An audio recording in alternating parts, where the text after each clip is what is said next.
Meet Zach.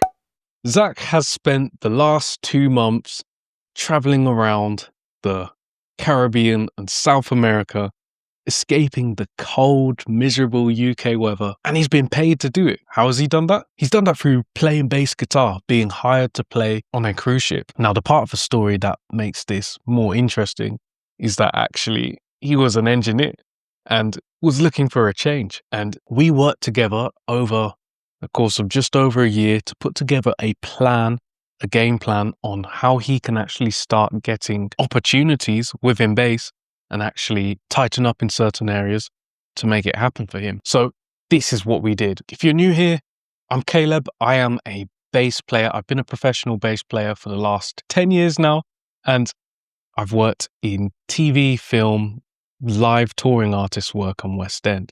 Now, occasionally I get asked from students that are really serious about pursuing this as a career and earning extra income, if not it becoming their full-time gig.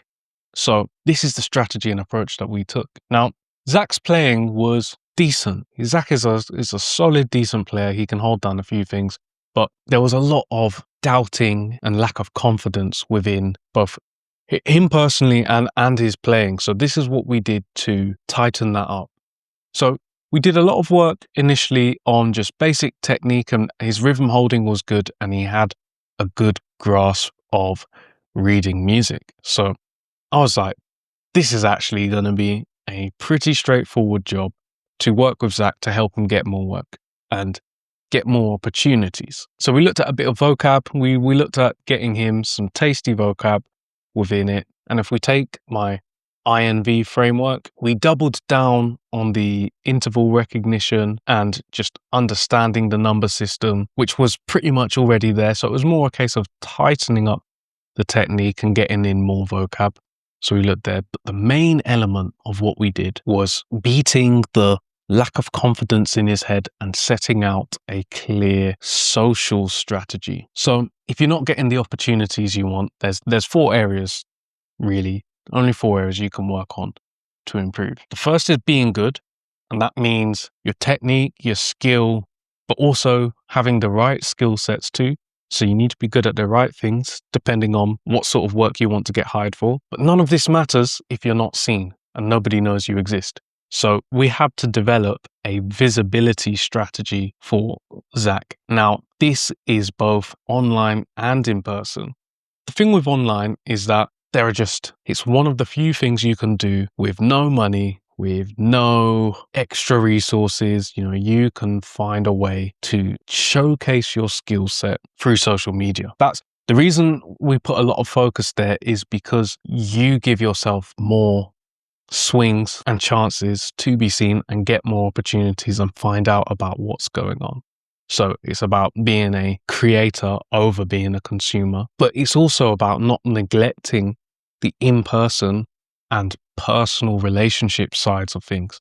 So we'll talk a bit more about that. Now, the third element is one of the reasons why we're talking about an in-person strategy as well, which is building your network, because that's where the opportunities are likely to come from.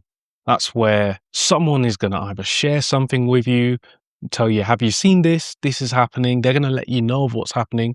Or even better, someone is going to recommend you because they've got a good relationship with the person that's hiring and they put you forward. Now, there has to be a lot of trust involved in that third aspect in order for you to even get the recommendation in the first place. And then the fourth area is about what you do once you get your foot in the door. Once you get that initial opportunity, what do you do to increase the chances of being called back? And that's everything from like professionalism, timing, doing the job, but ultimately making everyone else's job easier, or at least the person that is deciding whether you get hired back or not. And everyone plays a part in that. So ultimately, the advice of just being a good person is super important, but there's a lot more nuances to it. So actually spend some time thinking about, is the job easier by you being on it? Is the job easier for other people, and especially the people hiring and or paying you? Is their lives, their jobs easier by having you on the gig? Because if it is, you're likely to get it back again. And then do they enjoy being around you? That's also a big thing too. But we digress. Those are the 4 pillars in terms of finding and getting more opportunities, especially attracting more opportunities to you, because chasing opportunities is tiring. Chasing opportunities is hard work. It's a lot of sweat for very little output, for very little results. Whereas attracting opportunities, that's where things start to happen. That's where you no longer have to do all the audition or 4-stage interviews, and this applies for jobs outside of music. This applies for life too. The best position is for someone within the hiring party to recommend you. So you skip all of that initial stuff. And actually, you've got someone else within the decision-making parties vouching for you, because that reputation is going to become a lot stronger and a lot more valued than a complete stranger applying for the job. That complete stranger is going to have to prove a lot more than if you come with a strong recommendation from someone that they trust. So I've sidetracked onto the principles of work, but that's to kind of give you a framework on where our strategy came from. Now, my first thing with Zach was we just had to break out of the mental place of not posting and being afraid to post. And most of us have been there. My students have been there. I've been there. This YouTube stuff can be a daily battle too, but we're pushing through because it's about understanding why we're posting in the first place. What is the purpose of you posting? And it's going to be different for different people. But we sat down and we had this conversation of, okay, you might not get many views. You might not get many likes. You might have some people be like, who does this guy think he is? Posting this stuff. But like, what is the purpose of you posting? What are you trying to achieve? And we outlined that at this point, the purpose of these posts were to show that Zach was a bass player, a capable bass player, and increase that visibility so that he's even considered for other stuff, even within his current network now.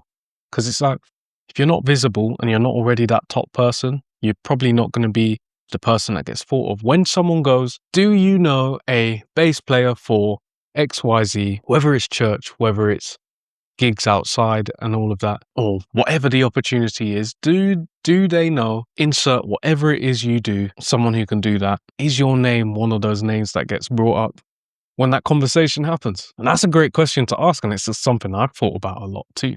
I know for a fact there have been situations years ago where I could have had certain opportunities and I was not yet prepared for that opportunity. So my name did not get brought up in that situation when other people I was friends with did. And it's like, yeah, and I couldn't be mad about it because I didn't have the necessary skill set at the time to have taken it. But I was like, if I was more prepared, that could have happened. So to float back now to Zach, where he was at, there wasn't much gigs happening. He was in a small kind of local band, let's call it, that were doing a few functions and stuff, but it wasn't really paying. And it sounded like it was a lot of work. People within that band, a nice addition to what they did in a day job versus something they were really looking to do and pursue more seriously. So we had a conversation about being selfish.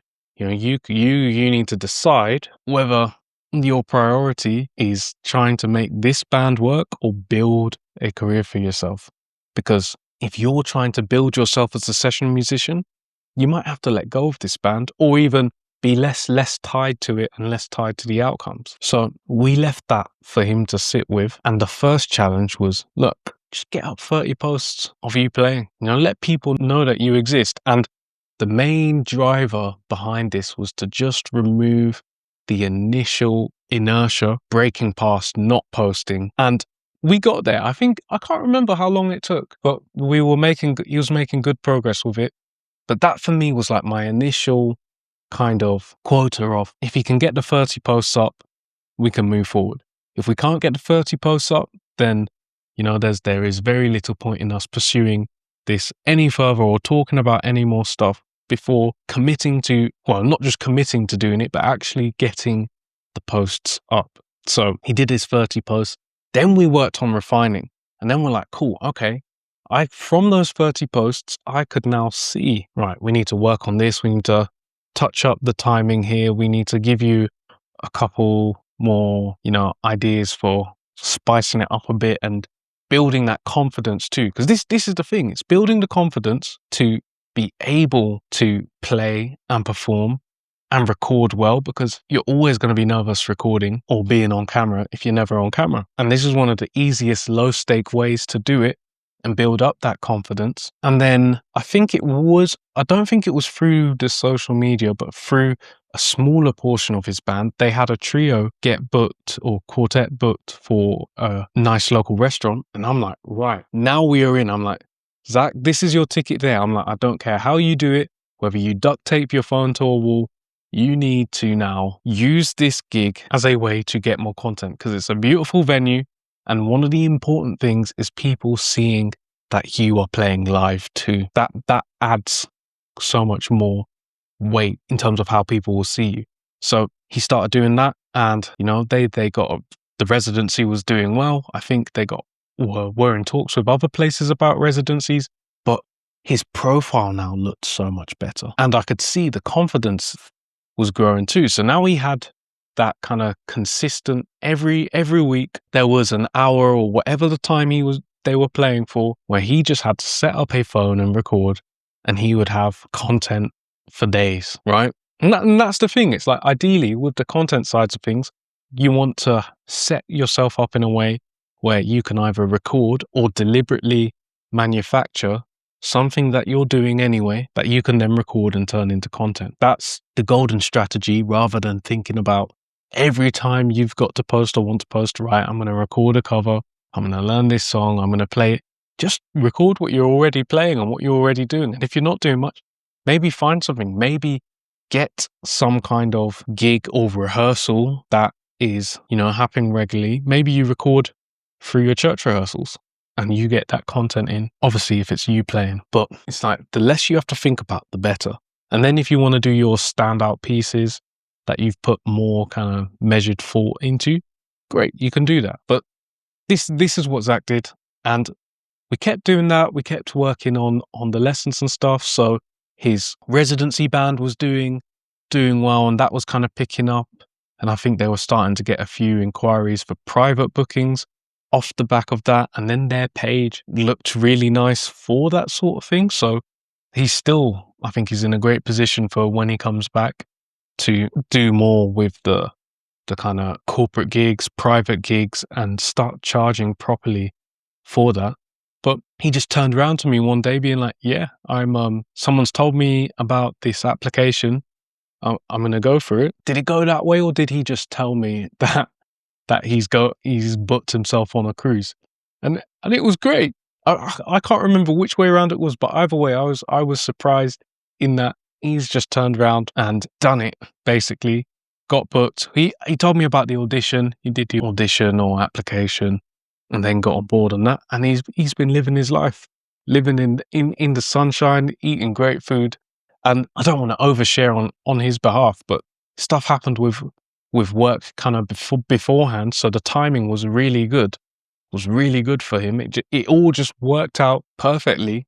And had we have not started this 12, 14 months ago, whatever the time frame was, this would have never been an option. And one of the things that sticks with me is that he said, like this, I never saw this as, a possibility of something that I would end up doing or would happen to me. And it's like, that's a really rewarding feeling as a teacher, being able to help someone get those opportunities and set themselves up in a way and, build not just freedom on the bass guitar, but get more life opportunities and experiences that people pay thousands for, that he's now being paid to have. So there is a world of opportunity out there. And my message is, how long are you going to sit on being stuck, on being at a place where you're like, I could do better, I could do more, I'm frustrated with where I'm at, and have the roadblocks, but not change anything? What else are you going to change?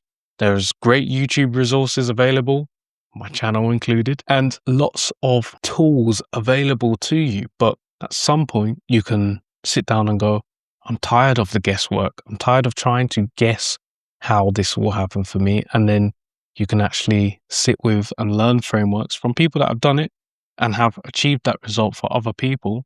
So if you're one of the few people who that resonates with specifically, book a call below for a strategy call with myself. It's a free strategy call. I have tailored intensive one-to-one programs that are an investment.